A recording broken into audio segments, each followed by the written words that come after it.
ठीक है। तो आज हमारी क्लास है एसी थ्योरी की। एसी थ्योरी का मतलब क्या होता है? इसमें प्रत्यावर्ती धारा का सिद्धांत, प्रत्यावर्ती धारा का सिद्धांत, ये चीजें हमारी आईटीआई की क्लास के अंदर सबसे महत्वपूर्ण चैप्टर को दिया जाता है कि जहाँ से सबसे ज्यादा क्वेश्चन पुटअप होते हैं ना आईटीआई क्लास के अंदर इलेक्ट्रिशियन थ्योरी के अंदर, तो कौन से चैप्टर में से होते हैं? एसी थ्योरी में से होते हैं। तो एसी थ्योरी का मतलब क्या होता है कि हमारे पास अल्टरनेटिंग करंट और धारा हमारे पास दो प्रकार की होती है, जिसमें हमारे पास कौन कौन सी होती है? एसी और डीसी होती है। ठीक है, तो ये चीज हमारे पास आज हम इस चैप्टर के बारे में पढ़ेंगे, एसी थ्योरी के बारे में। ठीक है, इसमें हिंदी में क्या बोलते हैं? इसको प्रत्यावर्ती धारा बोला जाता है। ठीक है, तो इसका इंट्रोडक्शन की अगर बात करें, परिचय की बात करें, तो किसे कहते हैं एसी थ्योरी? तो यानी कि हमारे पास जो साइंस शेड्यूल होता है, ठीक है, यानी कि जो धारा का मान समय समय के साथ क्या होता रहता है? परिवर्तन होता रहता है। ठीक है, तो उसे हम बोलते हैं एसी धारा, यानी कि अल्टरनेटिंग करंट बोला जाता है। ठीक है, तो इसी प्रकार से हम अगर धारा की अगर बात करते हैं तो धारा किसे कहते हैं, उन चीजों के बारे में आज हम पूरी डिटेल से पढ़ेंगे। ठीक है, तो सबसे पहले हम बात करते हैं विद्युत धारा की। विद्युत धारा बोले या इसको क्या बोलते हैं? Electrical current. क्या बोलते हैं इसको? इलेक्ट्रिक करंट बोला जाता है। यानी कि विद्युत धारा किसे कहते हैं? विद्युत धारा का मतलब यहाँ पे ये होता है कि यानी कि इलेक्ट्रॉन के प्रवाह की गति को, किसकी गति को? इलेक्ट्रॉन के प्रवाह की गति को क्या कहते हैं? हम विद्युत धारा बोलते हैं। एक धारा हमारे पास एक शब्द ही ऐसा है, इसको हम क्या बोलते हैं? इलेक्ट्रॉन के प्रवाह, यानी कि इलेक्ट्रॉनों की बहुलता बहुत ज्यादा पाई जाती है। ठीक है, यानी कि इलेक्ट्रॉनों की बहुलता बहुत ज्यादा होने के कारण से उसे हम बोलते हैं क्या? धारा बोला जाता है। तो इसी प्रकार से हम कह सकते हैं कि विद्युत धारा, तो हम बात यहाँ पे विद्युत धारा कर रहे थे, तो विद्युत धारा हमारे पास क्या होती है कि इलेक्ट्रॉन के प्रवाह की, इलेक्ट्रॉन के प्रवाह की गति को, प्रवाह की दर बोले या गति बोले, एक ही बात, उसे हम बोलते हैं धारा या विद्युत धारा कहते हैं। क्या कहते हैं इसको? विद्युत धारा कहा जाता है। ठीक है, और दूसरी बात हमारे पास क्या होती है इसके अंदर कि हम चैप्टर पढ़ रहे हैं प्रत्यावर्ती धारा, इसका मतलब यही होता है कि यानी कि एसी धारा को हम क्या कर सकते हैं? एक जगह से दूसरी जगह पर क्या कर सकते हैं? उसको स्थानांतरित किया जा सकता है। यानी कि एक जगह से दूसरी जगह पर हम क्या कर सकते हैं? एसी को ले जाया जा सकता है। ऐसा नहीं कि डीसी को हम क्या कर सकते हैं? एक जगह स्टोरेज कर सकते हैं। और दूसरी बात, एसी के अंदर क्या होता है कि हम एसी का उत्पादन बहुत ज्यादा तरीके से कर सकते हैं। एसी का तो हम कर सकते हैं, डीसी में हम 650 वोल्ट तक ही कर सकते हैं, 650 वोल्ट तक ही कर सकते हैं। लेकिन इसका जो ट्रांसमिशन होता है, जहाँ पे विद्युत का जनरेशन होता है, जहाँ से 11 और 33 केवी का उत्पादन किया जा सकता है, उसको हम एक स्टेप अप ट्रांसफार्मर की सहायता से वोल्टेज के मान को क्या कर सकते हैं? बढ़ाया घटाया जा सकता है। ठीक है ना, उसी को हम बोलते हैं एसी थ्योरी के सिद्धांत पे हम काम करवाते हैं। या हम कह सकते हैं कि विद्युत धारा, जहाँ पे विद्युत का उत्पादन हो रहा है, उस जगह से हम लेकर और हमारे घर तक जो सप्लाई पहुंचती है, उसे हम क्या कह सकते हैं? एसी का ही एक जगह से दूसरी जगह पर स्थानांतरित किया जा सकता है, डीसी के अंदर नहीं किया जा सकता है। ठीक है, इसी प्रकार से हम इलेक्ट्रॉन के प्रवाह की दर को या वेग को क्या कहते हैं? विद्युत धारा कहते हैं। अब बात हम कहते हैं विद्युत धारा के प्रकारों की। विद्युत धारा के प्रकार,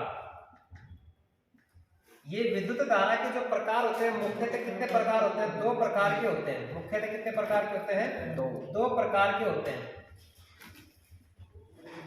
2 प्रकार के होते हैं। ठीक है, जिसमें पहला हमारे पास होता है एसी और दूसरी होती है हमारे पास डीसी। एसी का मतलब क्या होता है और डीसी का मतलब क्या होता है? यहाँ पे हम हर चीज इसको डिटेल से समझते हुए चलेंगे। ठीक है, एसी का मतलब क्या होता है? इसमें हमारे पास होते हैं प्रत्यावर्ती धारा, प्रत्यावर्ती धारा, जिसको हम बोलते हैं क्या? Alternating current. क्या बोलते हैं इसको? Alternating current. और डीसी का मतलब क्या होता है? दिष्ट धारा। दिष्ट धारा, यानी कि इसको बोलते हैं डायरेक्ट करंट। देखिए प्रत्यावर्ती धारा का मतलब क्या होता है कि ऐसी राशि, यानी प्रत्यावर्ती राशि, राशि का मतलब क्या होता है, यहाँ पे दो राशियां होती हैं हमारे पास, एक होती है एसी के अंदर वोल्टेज और धारा, ठीक है। ऐसी प्रत्यावर्ती राशियां जो समय और दिशा के परिमाण के साथ क्या होती रहती है, बदलती रहती है या परिवर्तित होती रहती है, उसे हम बोलते हैं प्रत्यावर्ती धारा बोला जाता है, ठीक है। समय और दिशा परिमाण के साथ क्या होती रहती है, बदलती रहती है, उसे हम बोलते हैं प्रत्यावर्ती धारा। यानी कि समय दिशा परिमाण के साथ परिवर्तित होती रहती है,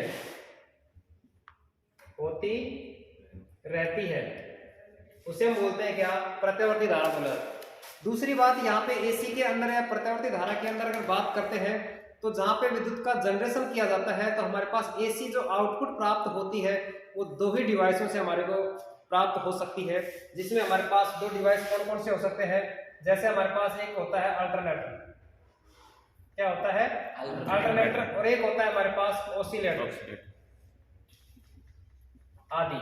यानी कि दो डिवाइस ऐसे हैं जो हमारे पास आउटपुट के रूप में कौन से धारा प्रभावित करवाते हैं, एसी ही प्राप्त होती है।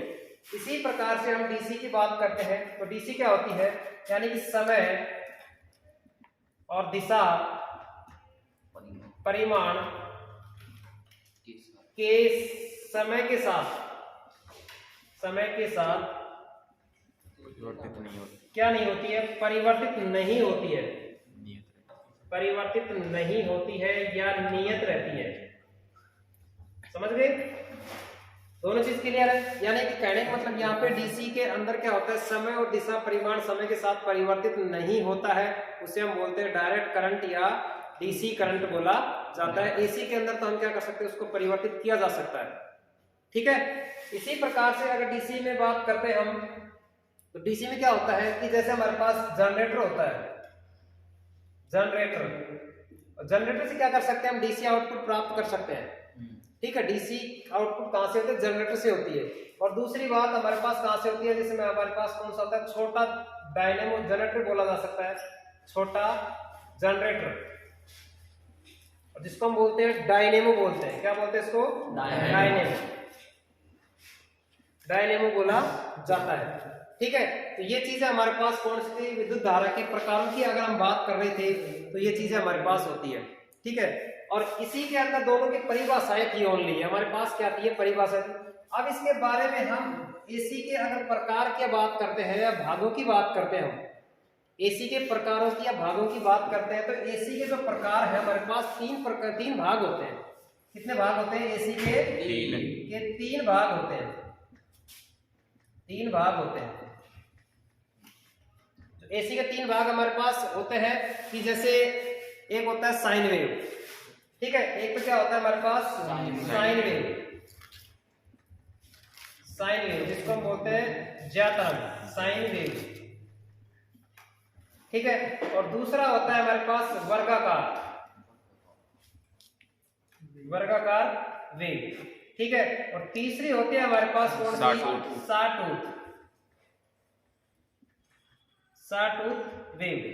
अब देखिए अगर इसके तीनों भागों की अगर हम बात करते हैं तो तीनों भागों के अंदर क्या होता है, सबसे ज्यादा हमारे पास एसी के अंदर साइन वेव का प्रयोग किया जाता है। किसका प्रयोग किया जाता है? साइन वेव का प्रयोग किया जाता है।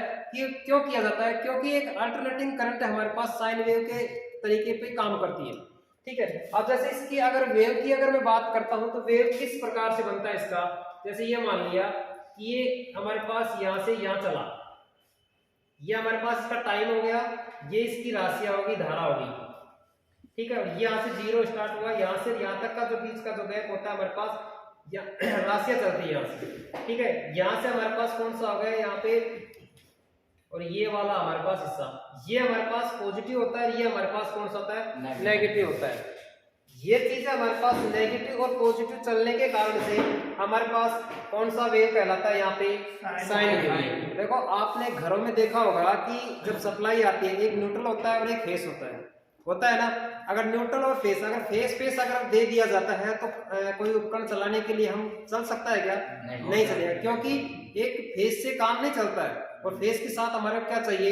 एक न्यूट्रल पॉइंट चाहिए।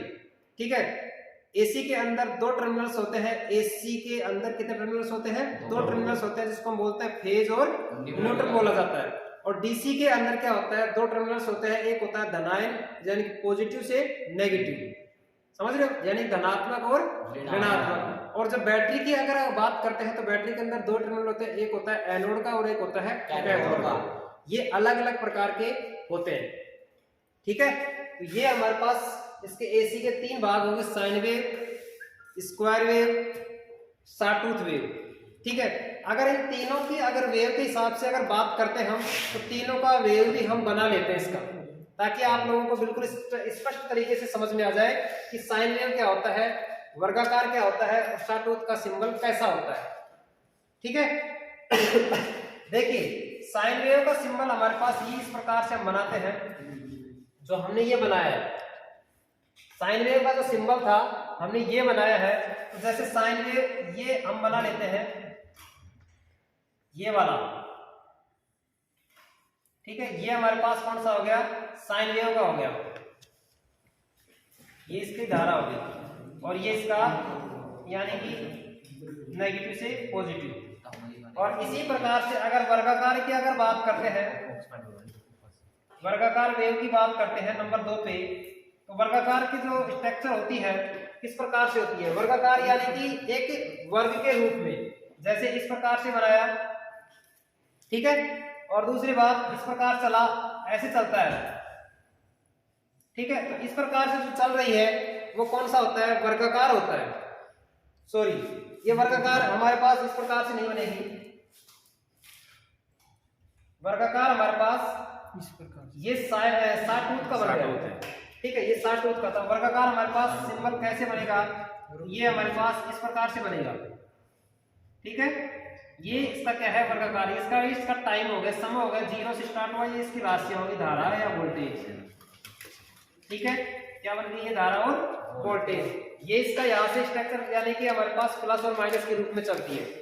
ठीक है, ये किसका हो गया? यहाँ पे वर्गाकार हो गई। और इसी प्रकार से अगर हम बात करते हैं सॉटूथ की, नंबर 3 की, सॉटूथ हमारे पास वेव की बात करें हम, तो सॉटूथ कैसा होता है? तो सॉटूथ का जो वेव का स्ट्रक्चर होता है ये इस प्रकार से होता है। ठीक है भाई, ठीक है ना? ये सॉटूथ का स्ट्रक्चर होगा। यहाँ पे इसकी राशियां होगी हमारे पास धारा और वोल्टेज का। यहाँ से 0 से स्टार्ट हुआ और यहाँ से हमारे पास धारा प्रवाहित की जा रही है, राशियां प्रवाहित की जा रही है। तो ये चीजें थी हमारे पास कौन सी? यानी कि विद्युत धारा के प्रकारों की। ठीक है, जिसमें हमने पढ़ा है ओनली एक प्रत्यावर्ती धारा के बारे में। ठीक है, इसी प्रकार से हम पढ़ते हैं दिष्ट धारा के बारे में। यहां तक क्लियर सभी को? सभी को समझ में आ गया? तो आप चले आगे की ओर। तो आगे हमारे पास है, आगे चलते हैं। देखिए, ये जो हमारे पास स्पेशल ओनली आईटीआई क्लासेस के लिए है। किसके लिए है? आईटीआई क्लासेस के लिए, यानी कि इलेक्ट्रिशियन थ्योरी और प्रैक्टिकल दोनों क्लासेस हमारे इसी चैनल के ऊपर क्या है? उपलब्ध है। ठीक है ना? और स्पेशल आईटीआई के लिए ये चीजें बनाई गई है।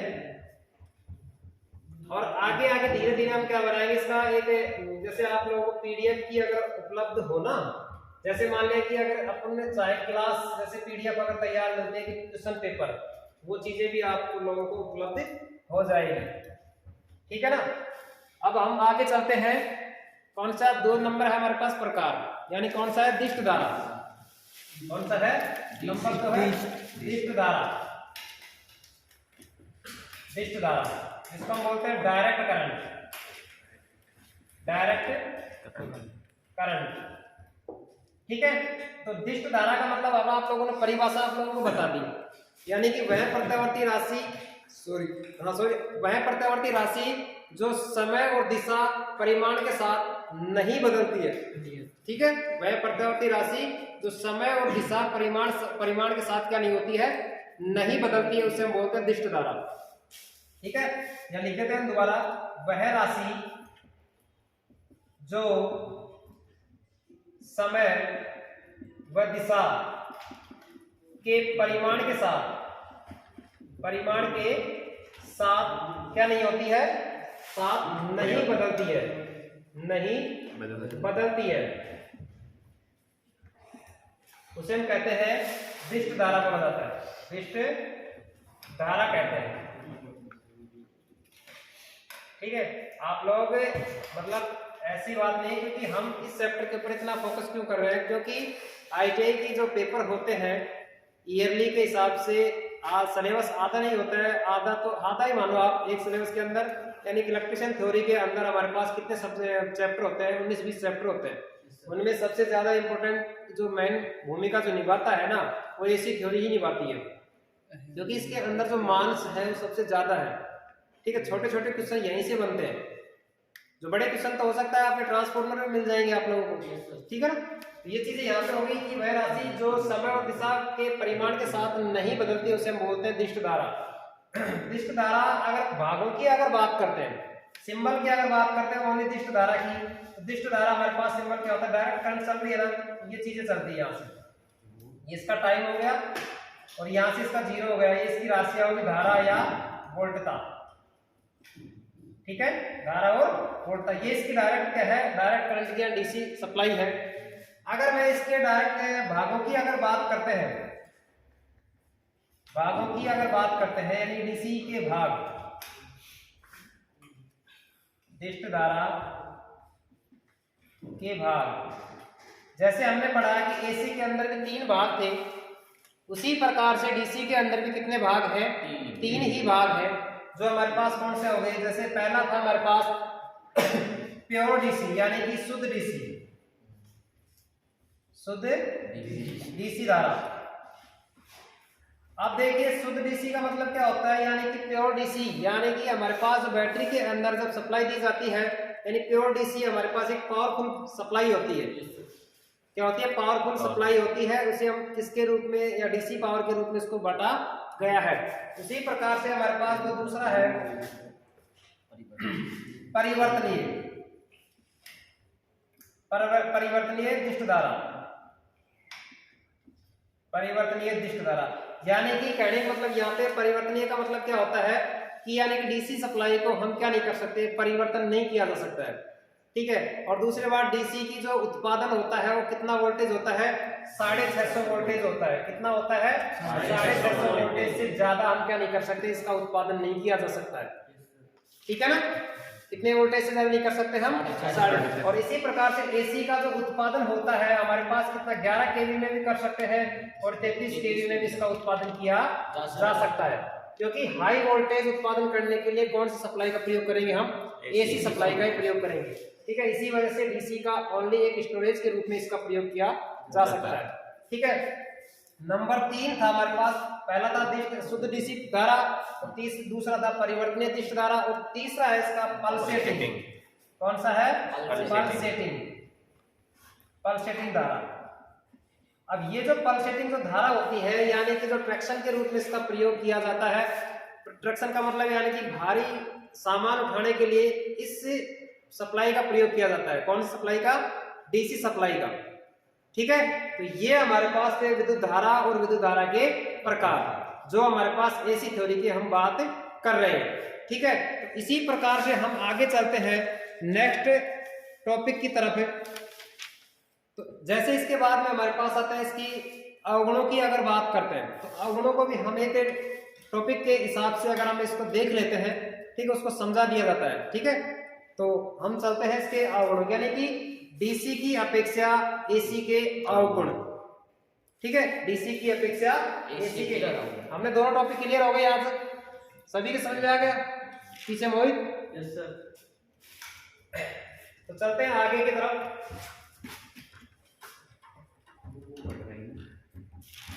क्योंकि अगर जो चीजें पढ़ाई जाती है उस चीज को आप अगर हैंड टू हैंड इसको याद कर लेते हो तो आपको कोई दिक्कत नहीं आएगी। ठीक है ना, चलते हैं नेक्स्ट टॉपिक तरफ। डीसी की अपेक्षा एसी के अवगुण, ये गुण डीसी की अपेक्षा एसी के गुण, एसी के गुण। हाँ ठीक है, देखिए डीसी की अपेक्षा एसी के गुण होते हैं हमारे पास, यानी कि डीसी कब काम ली जाती है, एसी का काम कब होता है।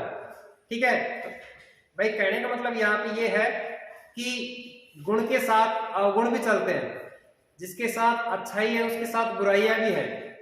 ठीक है ना भाई, एसी अच्छी है तो हो सकते हैं उसके हानि भी मिलेगी या अवगुण भी मिलेंगे, अगर खराब है तो उसके गुण भी मिलेंगे। तो ये चीजें दोनों चीजें एक साथ चलती है, अच्छाई है तो बुराई भी है। ये इंसान के साथ भी लागू होती है, या चाहे आप पढ़ रहे हो उसके ऊपर भी लागू होती है। कहीं पर भी इसको हम दोनों एक साथ चलने का मतलब यहाँ पे यही है कि अगर दोनों एक साथ नहीं हो तो काम चलेगा ही नहीं। ठीक है ना, तो सबसे पहले इसके अंदर मुख्यतः हम बात करते हैं गुणों की। मुख्यतः निम्न प्रकार के होते हैं, निम्न प्रकार के होते हैं।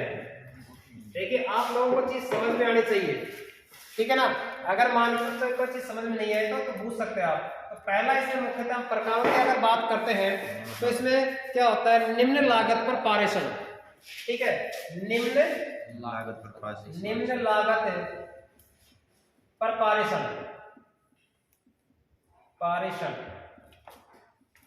अब यहाँ पे पारेषण शब्द का एक प्रयोग किया गया है। ये चीजें, तो ये चीजें पारेषण को समझने के लिए आप लोगों को थोड़ी सी मेहनत करनी पड़ेगी, क्योंकि अभी तुम्हारे फर्स्ट ईयर की जो क्लासेज है उसमें ये चीजें नहीं है अभी। क्योंकि जब ट्रांसफॉर्मर का जो चैप्टर चलेगा, ठीक है, ट्रांसफॉर्मर चलेगा, जनरेशन चलेगा, ट्रांसमिशन चलेगा, डिस्ट्रीब्यूशन चलेगा, तो उसमें ये चीजें हैं। ठीक है, तो यहाँ पे एक वर्ड आया पारेषण की, आवाज नहीं दी, पारेषण की शब्द का नाम आया, तो इस चीज को आप समझिए कि ट्रांसमिशन होता क्या है। ठीक है, देखिए जो पारेषण होता है, यहां से हम देखते हैं एक नाम आया पारेषण। पारेषण का दूसरा नाम हम कह सकते हैं कि ट्रांसमिशन।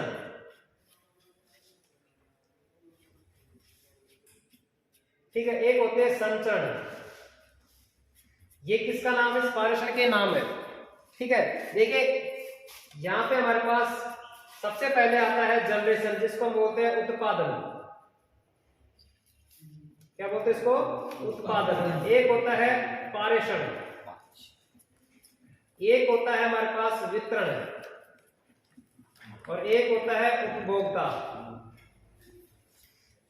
ये चीजें आप लोगों को आगे धीरे धीरे जहां पे ट्रांसफॉर्मर की संरचना आएगी वहां से चीजों को समझाया जाएगा। लेकिन यहाँ पे पारेषण का नाम आया तो इस पारेषण को समझिए। तो पारेषण को समझने के लिए हमारे पास ये होता है कि सबसे पहले उसका उत्पादन किया जाता है, कि उत्पादन हमारे पास एसी का ही किया जाता है, डीसी का नहीं किया जाता है। ठीक है ना, तो एसी का उत्पादन करने के लिए, एसी का उत्पादन करने के लिए हमारे पास एसी के अंदर कितने वोल्टेज का उत्पादन किया जा सकता है, 11 या 33 केवी का किया जा सकता है। यानी कि हम 11 केवी का भी कर सकते हैं या 33 केवी का भी उत्पादन किया जा सकता है। ठीक है, तो ये इसका तो क्या हो गया, उत्पादन हो गया। क्या हो गया, इसका उत्पादन हो गया। अब उत्पादन के बाद में क्या करते हैं हम, उसका 11 वोल्टेज, 11,000 वोल्टेज को 33 केवी वोल्टेज में बदल सकते हैं, 1,32,000 में बदल सकते हैं, केवी में बदल सकते हैं, 2,20,000 केवी में बदल सकते हैं, 4,40,000 केवी में भी बदला जा सकता है, या 765 केवी में भी इसका बदला जा सकता है। ठीक है, इसको बदलने के लिए हम क्या करते हैं, एक स्टेप अप ट्रांसफार्मर का प्रयोग किया जाता है। ये चीजें हम आप लोगों को फर्स्ट में बताई थी कि वोल्टेज के मान को हम परिवर्तित किया जा सकता है एसी को ही, यानी कि निम्न वोल्टेज को हाई वोल्टेज और हाई वोल्टेज को निम्न वोल्टेज में परिवर्तन किया जा सकता है। ठीक है ना, तो वो कौन करता है यहाँ पे वोल्टेज का कम और बत्ती, एक ट्रांसफार्मर ही करता है। ट्रांसफार्मर के अंदर हमेशा एसी ही पावर होती है, डीसी नहीं होती है, क्योंकि डीसी के अंदर उसकी जो सेकेंडरी वाइंडिंग, प्राइमरी वाइंडिंग है वो क्या हो जाती है, जल जाती है। उसका इंडक्टिव रिएक्टेंस का मान क्या होता है, 0 हो जाता है, इस वजह से वो वाइंडिंग क्या हो जाती है, जल जाती है। तो जैसे मान लिया कि हमारे पास उत्पादन होने के बाद में क्या होता है, उसका एक स्टेप अप ट्रांसफार्मर करके क्या किया जाता है, उसके वोल्टेज के मान में परिवर्तन कर दिया जाता है। ठीक है ना, और वोल्टेज के मान में परिवर्तन करने के लिए हमारे पास एक ट्रांसफार्मर का ही प्रयोग किया जाता है। ऐसा और कोई सा डिवाइस नहीं है जो उसके वोल्टेज के मान को क्या कर सकता है, बदल सकता है, ठीक है ना। और बदलने के लिए ट्रांसफॉर्मर एक स्टेप अप लगाना पड़ेगा। अगर डाउन करना है तो हमारे पास क्या करेंगे, स्टेप डाउन ट्रांसफॉर्मर का प्रयोग करेंगे, ठीक है। कौन से ट्रांसफॉर्मर का प्रयोग करेंगे, स्टेप डाउन ट्रांसफॉर्मर का प्रयोग करेंगे। तो जैसे मान लिया कि स्टेप डाउन ट्रांसफॉर्मर या स्टेप अप ट्रांसफॉर्मर लगा के उस वोल्टेज के मान को क्या कर दिया हमने, बढ़ा दिया। और दूसरी कंडीशन यहाँ पे एक चीज और होती है कि ट्रांसफॉर्मर के अंदर क्या होता है कि 4 युक्तियां होती है या 4 कारक होते हैं, ठीक है। तो 4 कारक क्या क्या होते हैं हमारे पास, इसके अंदर एक होता है हमारे पावर, फ्रीक्वेंसी, और एक होता है वोल्टेज, और एक होता है धारा। यही होती है ना, क्योंकि ट्रांसफॉर्मर है हमारे पास, ये वोल्टेज और धारा के मान में क्या कर सकता है, परिवर्तन कर देता है। ये क्या होते हैं, वेरिएबल होते हैं, परिवर्तन करता है, ठीक है। और दो चीजें हमारे पास होती है, पावर और जो फ्रीक्वेंसी होती है, यानी कि शक्ति और आवृत्ति होती है, वो क्या करती है, कांस्टेंट होती है, यानी कि स्थिर होती है।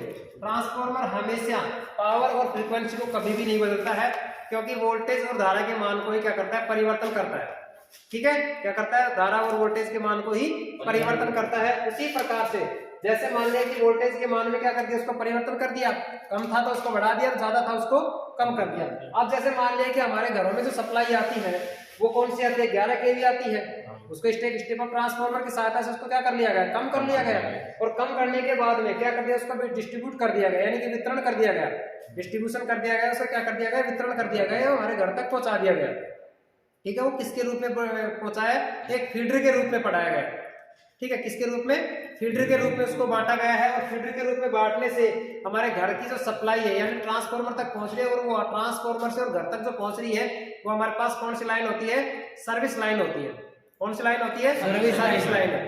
तो ये चीजें यहाँ से, और सर्विस लाइन कहाँ तक पहुंचती है, उपभोक्ता तक पहुंचती है ना। यानी कि उपभोक्ता क्या करता है, उसका खर्च करता है, उपभोग करता है, खर्च करता है, यानी कि उसको ग्रहण कर रहा है। यानी कि हमारे पास 11,000 वोल्टेज है, उसको ट्रांसफार्मर स्टेप अप करके, सॉरी स्टेप डाउन करके, उसको दो सिंगल फेज सप्लाई में 230 वोल्टेज 250 वोल्टेज निकालकर अपने घर के उपकरण को चलाया जा सकता है। जो घर के जो उपकरण है वो क्या कर रहे हैं, उसका उपभोग कर रहे हैं, और वो उपभोग कर रहे हैं वो क्या कहलाता है, उपभोक्ता कहलाता है।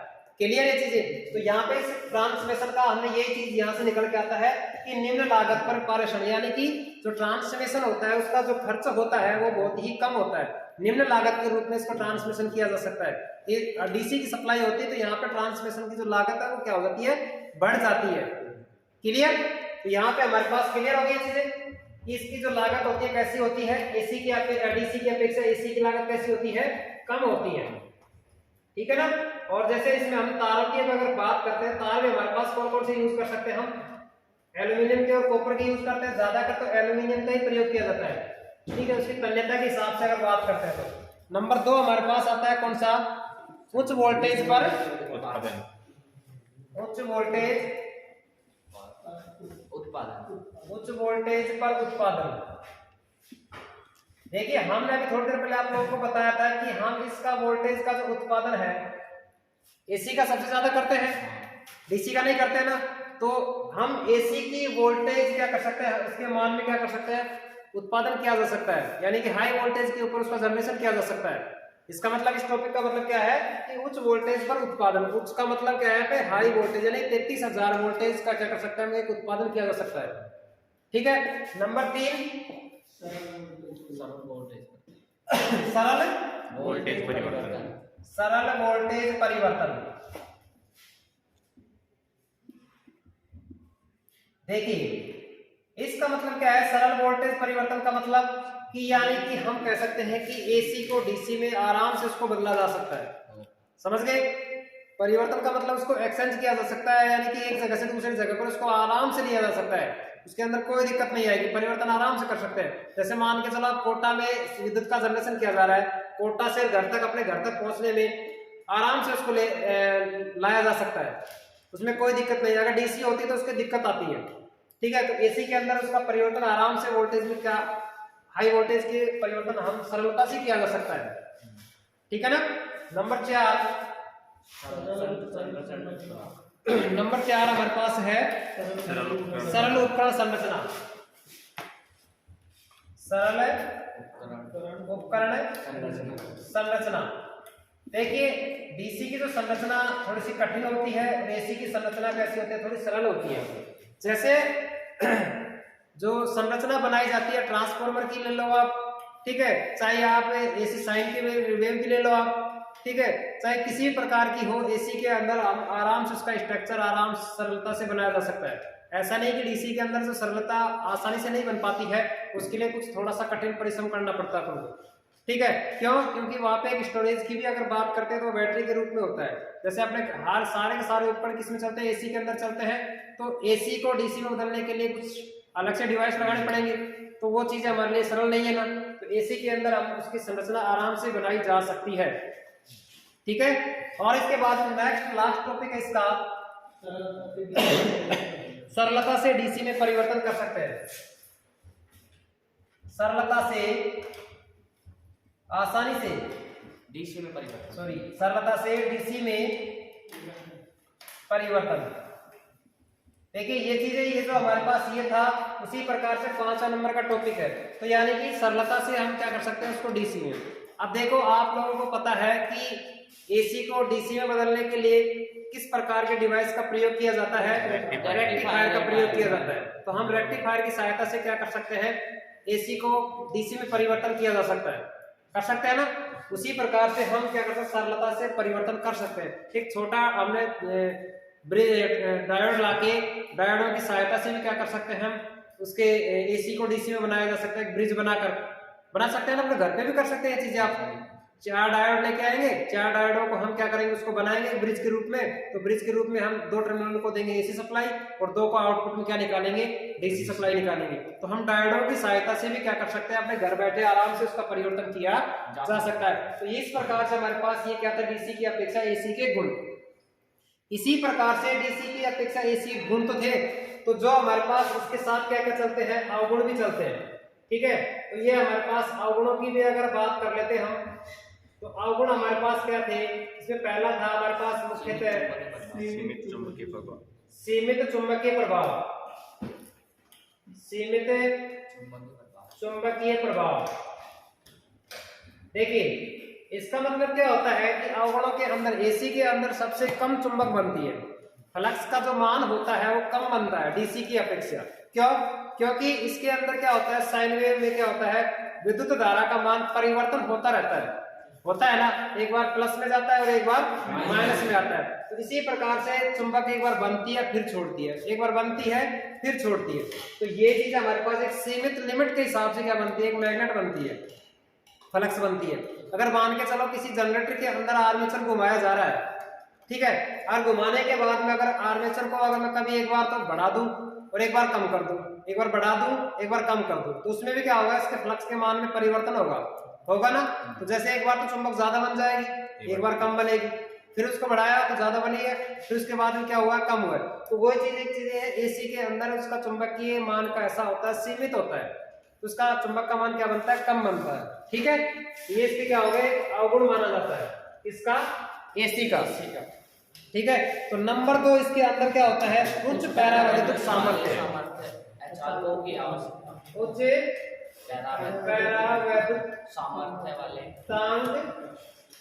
उच्च पैरावैद्युतिक सामर्थ्य सामर्थ्य वाले चालकों की आवश्यकता, चालकों की आवश्यकता। देखिए दूसरा अवगुण क्या है इसके अंदर? कि उच्च पैरावैद्युतिक सामर्थ्य वाले अचालकों की आवश्यकता। अब आप लोगों को पता है कि हमेशा हम जो पैरावैद्युतांक होता है, यानी कि डाइलेक्ट्रिकल स्ट्रेंथ जिसको हम बोला जाता है, तो सबसे पहले ये चीजें देखो, डाइलेक्ट्रिकल स्ट्रेंथ होती क्या है? डाइलेक्ट्रिकल स्ट्रेंथ का मतलब है किसी चालक के अंदर, यानी कि वोल्टेज के मान को सहन करने की जो क्षमता होती है, यानी कैपेसिटी होती है, उसे हम क्या बोलते हैं?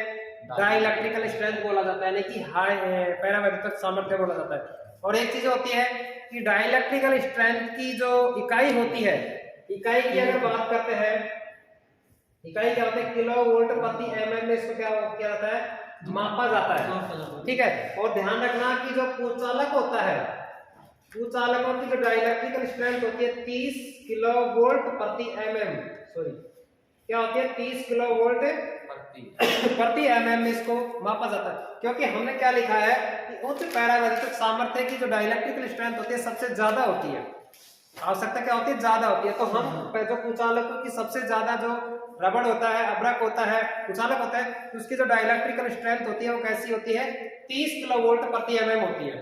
ठीक है, और ये वोल्टेज सहन करने की जो क्षमता होती है ना, उसे हम बोलते हैं डाइलेक्ट्रिकल स्ट्रेंथ बोला जाता है।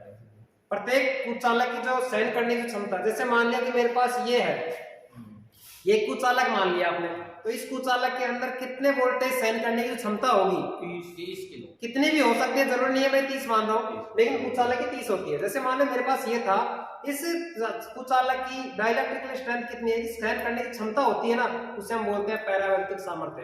भाई इसके अंदर कितनी कैपेसिटी है, समझ गए भाई। मैं मान लें मेरे अंदर कितनी कैपेसिटी है वजन उठाने की, तो वो उसकी एक सहन शक्ति होगी ना, तो उसे हम बोल सकते हैं क्या, पैरावैल्यूटिक सामर्थ्य बोला जा सकता है। यहाँ पे हमने एक वोल्टेज सहन करने की क्षमता होती है, वोल्टेज सहन करने की क्षमता होती है, उसे हम डाइलेक्ट्रिक स्ट्रेंथ बोला जाता है। क्लियर है चीजें। नंबर 3, भू संयोजन की आवश्यकता। भू संयोजन की आवश्यकता। संयोजन की आवश्यकता, देखिए भाई डीसी के अंदर भू संयोजन की आवश्यकता नहीं होती है, और एसी के अंदर भू संयोजन यानी अर्थिंग करना जरूरी होता है। ठीक है, जैसे अगर अर्थिंग नहीं करते हो तो अर्थिंग करना एसी के अंदर मतलब अलग से खर्चा लग रहा है, तो एसी के अंदर लग रहा है तो एसी के क्या हो गया, ये अवगुण हो गया। ठीक है ना, डीसी के अंदर भी आवश्यकता होती है, लेकिन इतनी नहीं हम यूज कर सकते हैं, लेकिन एसी के अंदर तो हमको यूज करना पड़ सकता है। क्यों, क्योंकि अगर बाई चांस अगर किसी पैनल के ऊपर, जैसे हमारे पास इस पैनल के ऊपर अगर कोई भी एक्स्ट्रा करंट आ जाती है, तो उस एक्स्ट्रा करंट को अवशोषित करने के लिए एक अर्थिंग का प्रयोग किया जाता है, यानी भू संयोजन का प्रयोग किया जाता है। करते हैं ना, तो भू संयोजन क्यों करते हैं, क्योंकि ये उपकरणों की सुरक्षा और अपनी मानव की सुरक्षा के लिए भी हम एक भू संयोजन का प्रयोग किया सकता है। हो सकता है बाई चांस हम कभी पैनल के ऊपर काम कर रहे हैं और उसके अंदर हाई वोल्टेज आ गया, तो अगर हम उसके हाथ लगाते हैं तो क्या अपना भी झटका, अपना को करंट लगेगा कि नहीं लगेगा। अगर मान चलो उस मशीन को या उस पैनल को अर्थिंग कर रखी है, उस पैनल को अर्थिंग कर रखी है, तो वो जो करंट है हमारे नहीं लगेगा, अपने शरीर से निकल के सीधा अर्थ की सहायता से उस जमीन में समझ आएगा। हो सकता है तड़ित चाला जिसको हम बोला जाता है, जो आसमान ये जो बिजली होती है जो कभी कड़कती है, बादल गरजते हैं ना, उस कंडीशन के अंदर भी आप लोगों ने देखा बड़ी बड़ी जो टेरिस होती है, बड़ी बड़ी जो बिल्डिंगें होती हैं, बड़ी बड़ी जो कंपनियां होती है, उसमें सभी में अर्थिंग की जाती है। क्यों, क्योंकि बाई चांस उसके अंदर मशीनों का काम होता है, मशीनों काम होने से अगर वोल्टेज अगर ज्यादा हो गया तो पूरी मशीनें खराब, जितने वर्कर काम कर रहे हैं वो सारे एक्सीडेंट होगा ना। तो इसी वजह से हम क्या करते हैं, इस वोल्टेज का मान कम बढ़ती करने के लिए इस भू संयोजन का प्रयोग किया जाता है। ठीक है, तो अगर वो नहीं लगाए ना, अगर वो नहीं लगाए तो उसका हमारे पास क्या हो जाएगा, अर्थिंग करना बहुत ही गलत, बेकार है, या करना नुकसान है, हो जाएगा। ठीक है, इसके लिए जरूरी हमारे लिए भू संयोजन बहुत ही जरूरी है। ठीक है ना। नेक्स्ट हमारे पास इसके बाद में आता है अन्य मुख्य अवगुण। नंबर 4 होता है मुख्य अन्य मुख्य अवगुण। अवगुण।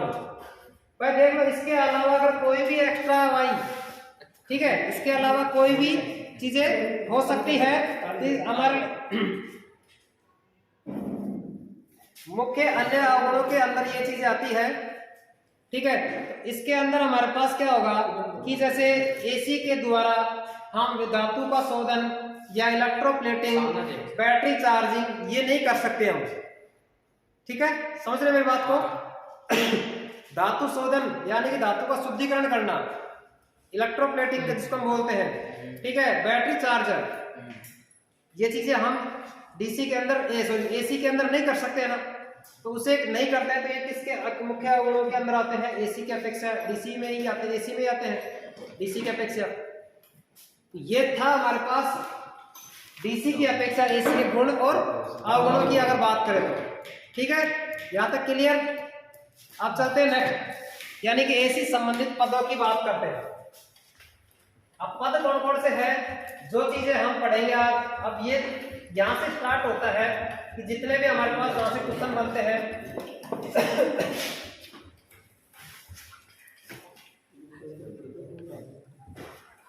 और थोड़ा थोड़ा यहाँ से तुम लोग जाते हो, देखते हो, पढ़ते हो क्लास में, तो घर जाके थोड़ा बहुत देखा करो ना, ताकि थोड़ा सा अगर आप लोगों को लगे ये चीजें मेरे समझ में नहीं आ रही तो कल कॉलेज में आके मैं पूछ सकता हूँ। लेकिन तुम घर जाके पढ़ते नहीं हो, आराम करो, ठीक है ना। नेक्स्ट हम चलते हैं ए से संबंधित पद। ए से संबंधित पद,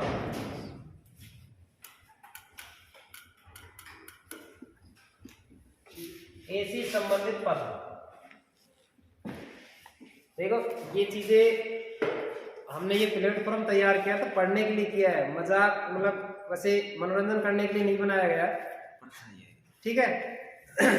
कोई बात नहीं, परछाई आ रही है तो उसको थोड़ा बंद कर दें, कोई दिक्कत नहीं, ठीक है। तो हम बात करते हैं ए से संबंधित पदों की, ठीक है। ए से संबंधित पदों में अगर बात करते हैं हम, तो सबसे पहले हमारे पास होता है ज्या तरंग। क्या होता है? ज्या तरंग। ज्या तरंग इसको हम बोलते हैं साइन वेव।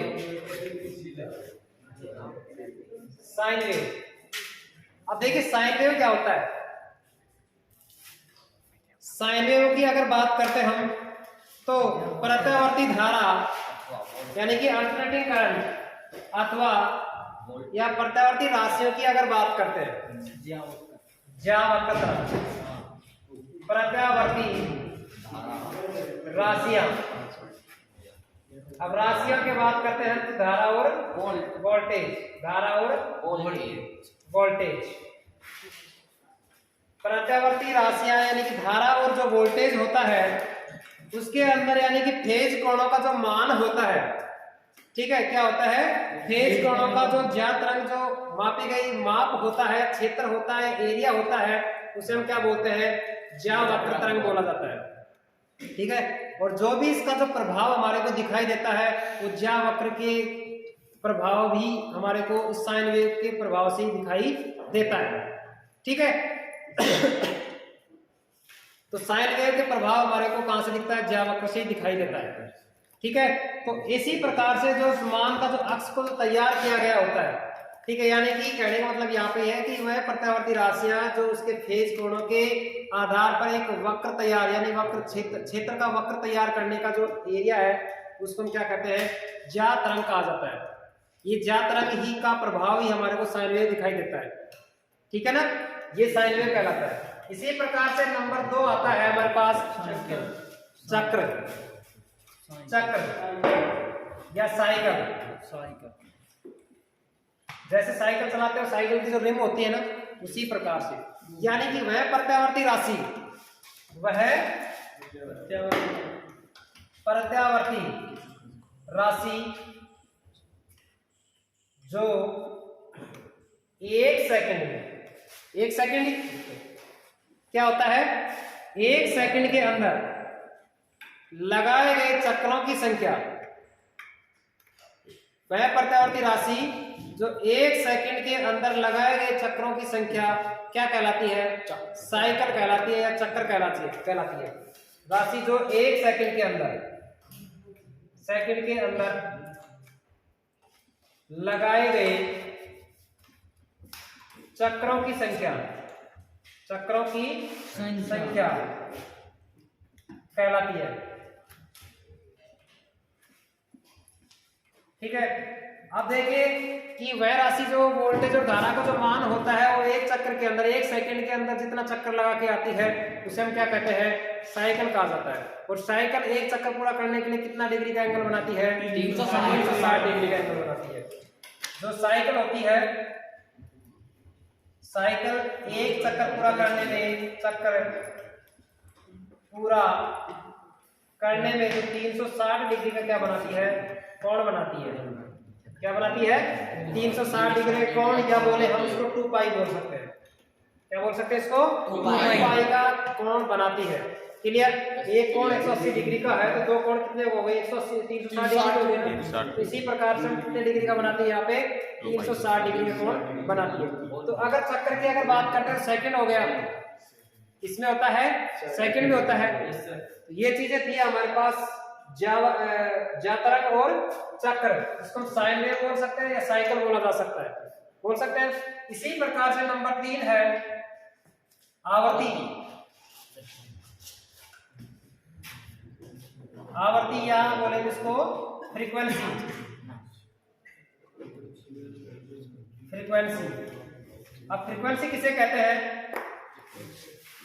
कि वह प्रत्यावर्ती राशि, वह प्रत्यावर्ती राशि यानी कि एक संपूर्ण 1 सेकंड के अंदर एक संपूर्ण चक्कर लगाने में लगाया गया समय, यही तो है। एक संपूर्ण यानी 1 सेकंड के अंदर एक संपूर्ण चक्कर लगाया गया समय ही क्या कहलाता है, आवर्ती या फ्रीक्वेंसी कहलाती है। क्लियर?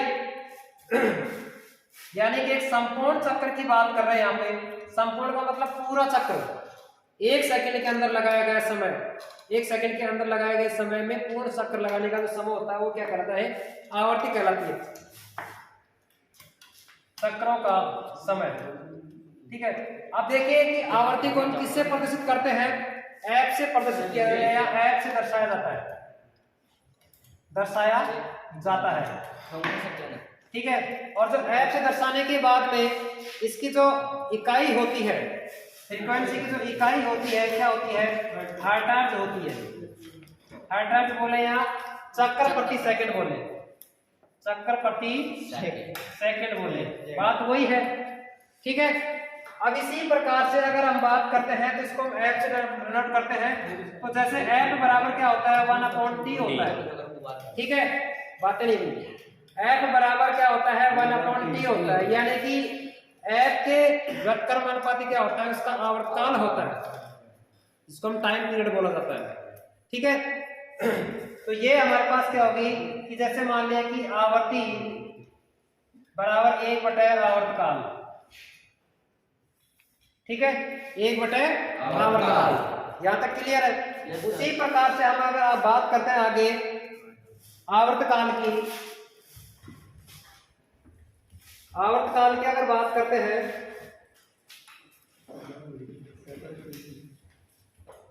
आवर्तकाल यानी कि बोले थे इसको टाइम पीरियड। ठीक है, अब टाइम पीरियड किसे कहते हैं, कहने का मतलब यहाँ पे ये है कि जो फ्रीक्वेंसी थी उस फ्रीक्वेंसी के क्या होता है, विलोमानुपाती होता है। क्लियर?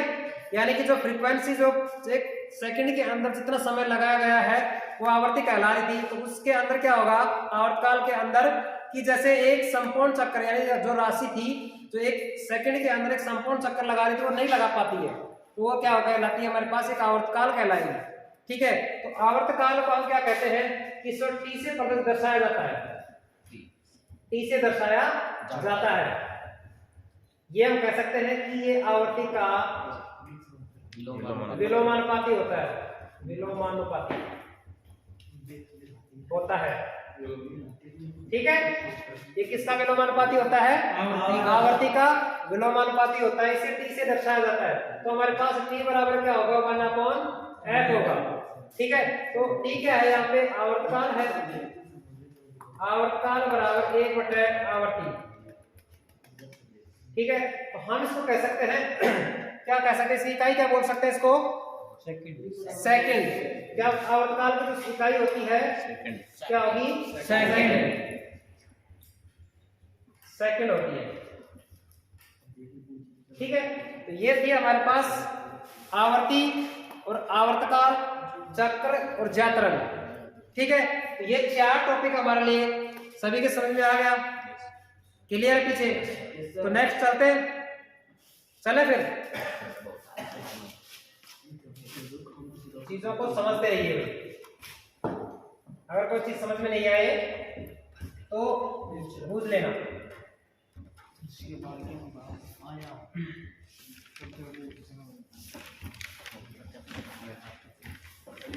अगर ये ऐसा टॉपिक है, अगर इसको आप बार बार नहीं पढ़ोगे तो याद नहीं होगा। कोई भी चीज है उसको ज्यादा बार बार याद करने से वो याद रह पाती है। ठीक है ना, तो घर जाके भी इस चीज को आप पढ़ा करो, क्लास में तो देखते हो, घर जाके भी इसको देखा करो। नेक्स्ट टॉपिक कौन सा है, आयाम। आयाम, आयाम किसे कहते हैं, प्रत्यावर्ती विद्युत धारा अथवा वोल्ट का धनात्मक ऋण दिशा अपने अक्ष से अधिकतम। आयाम, आयाम को बोलते हैं एम्पलीट्यूड। एम्पलीट्यूड क्या कहते हैं इसको? एम्पलीट्यूड। एम्पलीट्यूड। पानी पीने जाएगा? रोको भाई, इसको बंद करो। ओके।